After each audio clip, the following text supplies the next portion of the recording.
সর তোর গায়ে থেকে গন্ধ বার হচ্ছে। বেটা আমাকে সাউন্ড কিনে দিছে, সেই সাউন্ড মাকে আমি বসে আছি। আরে পাগলা, ওটা সাউন্ড হবে না, ওটা সেট হবে। এখনকার পোলাপান মানুষ করা অনেক মুশকিল, কোনো কথাই শোনে না, আর মুরব্বির একটু দামই দেয় না। কথায় কথায় পাইলট পাইছে কি আমি এটা আরে চাচা, রাস্তার মাঝখান দিয়ে যাইতেছেন কেন? এখনই তো ডলা খাইতেন, একটু সাইড দিয়ে যাবেন না? ও মা গো ভাসতে, তোমাকে তো কোনোদিন আমি মোটর সাইকেল চালাতে দেখলাম না, খালি ভাঙ্গা এখন সাইকেল চালাতে দেখলাম। এই মোটর সাইকেল তুমি কোথেকে চুরি করে নিয়ে আসলে? কে বা চাচা, আপনি এটা কথার মতো কথা বললেন, আর আমার দেখে কি আপনার চোর মনে হয়? এটা আমার কষ্টের টাকার বাইক, অনেক কষ্ট করে আমি এই বাইকটা কিনেছি। না তো ভাসতে, আমার বিশ্বাস হচ্ছে না। তোমার বাপ সারা জীবন মানুষের বাড়ি কাম করে খেলো, তারই বেটা তুমি গাড়ি কিনছেন, আমার তো বিশ্বাস হয় না। আর চাচা, খালি এই গাড়ি না, ঢাকা শহরে আমার 8-10টা বাড়িও আছে। আর চিন্তা ভাবনা করছি আমার বাবক চায়নাত পাঠাবো, আর হাফ প্যান্ট পরে মেয়েদের সাথে নাচবে। সর্বনাশ, বাপক বলে আবার চায়না পাঠাবে, মেয়ে মানুষের সাথে বলে হাফ প্যান্ট পরে নাচবি। এ সামাদের তো কোনো টাকা বসে গেছিল না, এখন কোটি কোটি টাকার মালিক হয়ে গেল। এত টাকা পাইলো কই? হাই রে সর্বনাশ, আগে কি আসছিলাম আর এখন কি হয়ে গেলাম? এখন আমি কোটি কোটি টাকার মালিক। শুনতেছি বেটা আমার নাকি বিদেশ পাঠাবে, ওখানে শুধু সাদা সাদা মেয়েদের সাথে হাফ প্যান্ট পরে নাচবো। আরে চাচা শুনছেন, আমার ছেলে তো এখন কোটি কোটি টাকার মালিক, কয়েকদিন পর একদম দুনিয়াটা ধ্বংস করে ফেলে দিবে। আমাদের বলে টাকার অভাব নাই, আর আমার চোখে ঘুম নাই, তাই এখানে তো সামাদ বসে আছে। আরে ভাই, কেমনে কি? এই সর তোর গায়ে থেকে গন্ধ বার হচ্ছে। বেটা আমাকে সাউন্ড কিনে দিছে, সেই সাউন্ড মাকে আমি বসে আছি। আরে পাগলা, ওটা সাউন্ড হবে না, ওটা সেট হবে। আরে পাগলা, যাই হোক, এখন আমি ওটাই মারতেছি, আর আমি বাংলাদেশে থাকতেছি না। বেটা আমাকে চায়না পাঠাচ্ছে। হাই রে সর্বনাশ, তোর বেটা তো কোনো লেখাপড়া নাই, চাকরি বাকরি নাই, তোর বেটা তো মানুষের বাড়ি খাওয়া দাওয়া বড় হলো। আচ্ছা ভাই, কিভাবে সম্ভব? চাকরি বাকরি করে কিনা তা আমি জানি না, কিন্তু বেটা আমার পাইলট, শুধু আকাশ পাতালে বিমান চালায়। হাই রে সর্বনাশ, তোর তো কোনো ভালো আত্মীয় স্বজন নাই যে তোর বেটা বড় সড়ো চাকরি নিয়ে দিবি। আর আমার বেটা বেলেন স্টুডেন্ট, আজকে দিনে পড়াশোনা করে ইন্টারভিউতে ফাইনাল ফেলে দিচ্ছে, তারপরে কোনো বড় চাকরি পাচ্ছে না। আরে রাখ তোর বেলান স্টুডেন্ট, আমার বলা রাতে দিনে বিমান চালাচ্ছে, অন্ধকারে পর্যন্ত বিমান চালাচ্ছে, মানে যেখানে যায় সেখানে বিমান চালাচ্ছে, আর তোর বেলান স্টুডেন্ট। অন্ধকারে বিমান চালাই?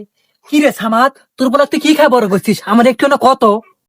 আমার পোলাকে আগে আটা রুটি খায়া বড় করছি, আর এখন আপেল কমলা পুষ্টিকর খাবার ছাড়া খাই না।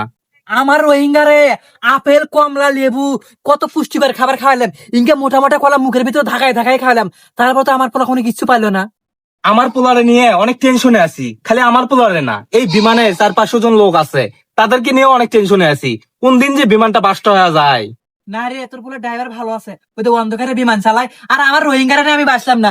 আমি আর তোর ভবিষ্যতে কত কষ্ট করে পোলাটারে মানুষ করলাম, তারপর পোলাটা কোনো কিছু করে ফেলো না। খাইছা তো কম খাও নাই, আপেল কলা দুধ সবই তো খাইছো, কত কষ্ট করে তোমাকে খাওয়াইছি। ওই দোকানে আমাদের পোলা 200-250 যাত্রী নিয়ে বিমান টান দেয়, তুমি কি 50টা যাত্রী নাকি বিমান টান দিতে পারো না? আরে আব্বা, খবর নিয়ে দেখেন কোন যাত্রী উঠাইতেছে, 2 দিন পর যাত্রী নিয়ে পাগারে পড়ে থাকবে। আরে পাগারে যাবে না, পাইলট ভালো আছে। সামাদ আমাকে নিজে মুখে করলো, আর বেটা নাকি অন্ধকারে বিমান চালায়। চল, বেটার কাছে দিয়েছি, আর বেটা যদি 200-250 জন টান দিবার পারে, তাহলে তুই 50 জন টান দিবার পারবি না। চল। এ বিমানে ফাটিস না 10,000 লাগাইছি, এ 10 গুণ দিছে রে, এ দিছে। ফাটিস না পাইছে রে, এ পাইছে। আরে মাস্টা, ভালো আছেন? হ্যাঁ আছি বা, ভালো আছি। আরে আমার পোলাটা তোমার হাতে দিয়ে গেলাম, একটু বিমান চালান শিখাও। প্রথম যদি 250 জন না নিবার পারে, 50 জন নিয়ে যান চালাই, আর কিছু খরচা পাতি লাগলে আমি দিব না। আরে চাচা, আপনি কোনো টেনশন করেন না, আপনার পোলারে সুন্দরভাবে বিমান চালান শিখাবো, আর একটু একদিন। বাবা, আমি বাড়ি ভিড়ে জমি বিক্রি করে তোমাকে নিচে দিচ্ছি, 250 জন না তুলে ফেলে 50 জন না তুলে পারে। আব্বা, আপনি কিন্তু বুঝতেছেন না, এটা এই বিমান সেই বিমান, একবার ফুটে গেলে সব শেষ। আরে ফুটে যাবি কেন, আর গাছে বাজাইস না, ফাঁক ফুক দিয়ে চালাইস।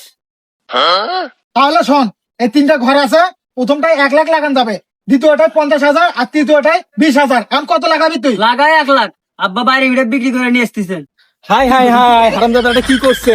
আমি শুনলাম সে নাকি পাইলট, অনলাইনে জুয়া খেলে বাড়ি ভিটে টিটে সব বিক্রি করে দিছে। হাই, আমি শুনলাম আমার পুরোটা নাকি পুলিশে ধরছে। সামাদের বেটা করলাম ভালোভাবে ড্রাইভারি শিখা কুমায় টাকা বাঁচায় দিয়ে।